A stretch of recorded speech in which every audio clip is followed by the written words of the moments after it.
Hello, my name is Dennis Braun and I'm the founder of Blueprint Asia. We're a cheerleading group for all of Asia, and our goals can be found on the internet at www.blueprintasia.com. I own a business in Shanghai, and like millions of other foreigners around the world, we've come to Asia to build businesses, build families, and build networks, so that we have a vital interest in the future of each of our independent countries, as well as the future of Asia as a whole. So we've developed this website to bring together people's ideas about the future course of Asia, and we've laid out a 60-year plan, a 60-year blueprint. And that blueprint has several features. It asks for the development of institutions in Asia similar to those institutions in Europe that have bound those 25 countries together.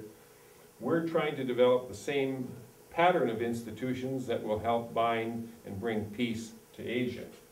Chief among that is the development of an All-Asia Accord, which would bring common security to all 52 countries by having them sign a non-aggression pact for the next 60 years.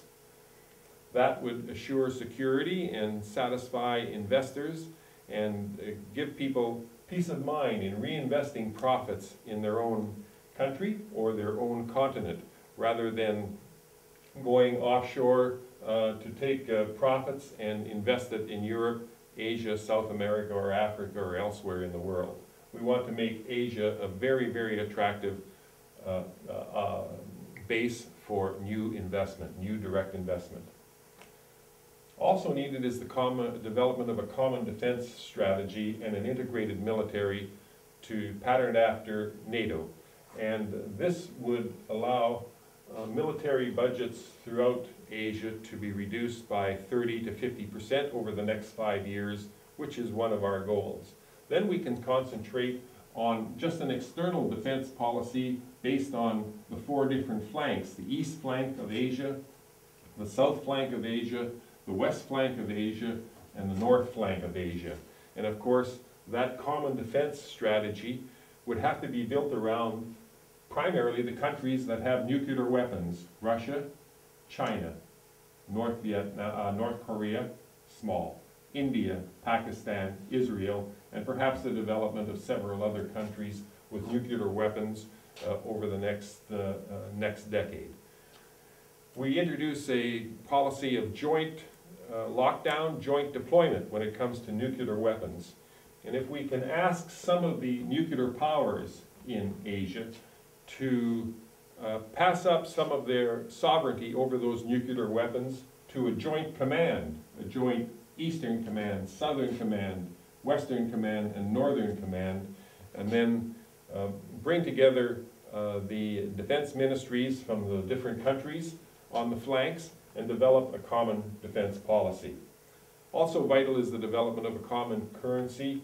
Just as the euro has bound the European countries together in terms of trade and commerce, so too we think the development of a common currency in Asia can achieve those same goals. We are going to introduce a small cash currency we call the as-is. That's a small transaction currency, a precursor to the development of an Asian common currency unit, and that will just be a tester, and we'll introduce that this spring starting in Japan. Finally, we're looking at a development of a common visa so that visitors to Asia can use a single document to travel throughout the continent. Single fee, single document for 52 countries for 4 months. That greatly assists tourism, especially in smaller countries in which tourism is their largest industry. Perhaps 20 to 25 of the countries in Asia have tourism still as the primary source of foreign exchange and foreign revenues. Okay, then the development of a common infrastructure policy when we have the development of pipelines, power lines, rail networks, shipping networks, all the trade facilities throughout Asia.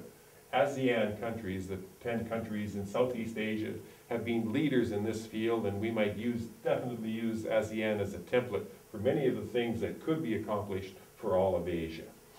I welcome you to the website, blueprintasia.com, and look forward to speaking to you again on this media. Thank you.